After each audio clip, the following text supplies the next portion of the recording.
Let's bring in the president and CEO of the Toronto Blue Jays, Mark Shapiro. Good morning, Mark. Good morning, Jeff. Good morning, Stephen. 10-13, probably not the record. Well, I don't think anybody wants to be 10-13 at any point in the year, although it is early.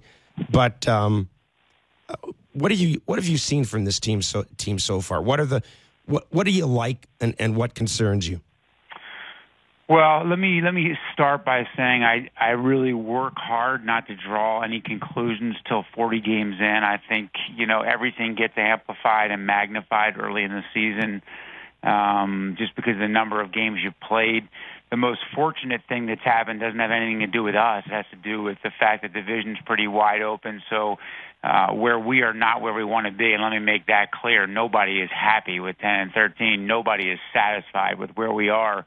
What is probably most advantageous to where we are is that, we're going to have time to sort it out and to get better, and I think we're going to progress to the talent level that this club has. The most concerning probably trend would be bullpen, but bullpen is an area that is constantly a work in progress and, almost always needs to be adjusted and tweaked as the season goes along. It's the least consistent, reliable area of building a major league team from year to year. Otherwise, I still think we're going to be a good offensive team, and I have been relatively pleased with the starting pitching. You talked about how bullpens have to be tweaked during the year and have to be adjusted. As far as you're concerned right now, do you have what you need in that bullpen? It's just a matter of trying to make the tweaks and the adjustments internally. I would like to be more unequivocal in affirming that, but no, I can't say that. I think, again, accepting that there is volatility in bullpen guys year to year.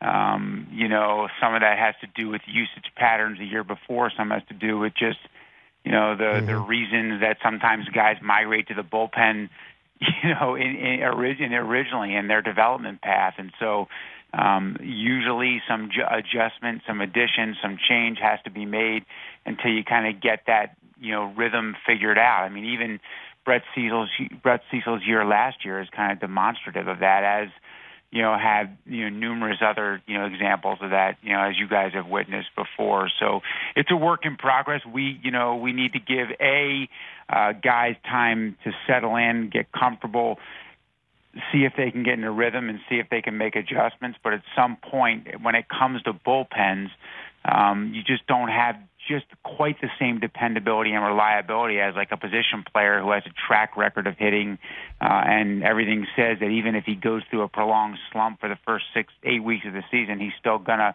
progress at some point and hit. Bullpen is not quite as certain. Mark, Drew Storen's a guy that the organization went out and got in the offseason. He so far has not, I presume, not looked like the guy you thought you were getting. But what are you seeing there? Is there, are there any worrisome signs? A lot of people talked about his velocity and issues there, but what are you seeing from Drew Storen, and how is he the same or different than the guy you thought you were trading for? Well, the difference is he's just the results and the stuff. So, but what we do see is a guy that is working his tail off, that cares deeply, and that is working to figure it out, and has gone through periods in his career before that he struggled.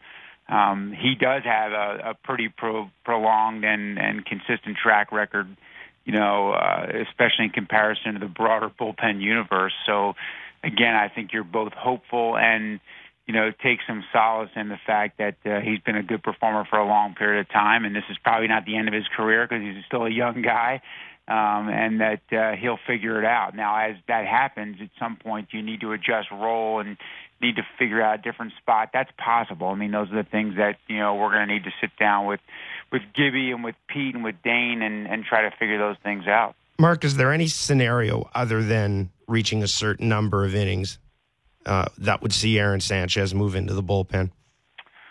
Listen, I think the one thing you guys have probably started to realize with me is I'm not going to give very many absolute answers. So I think you need to continue to search for answers. You need to continue to be creative.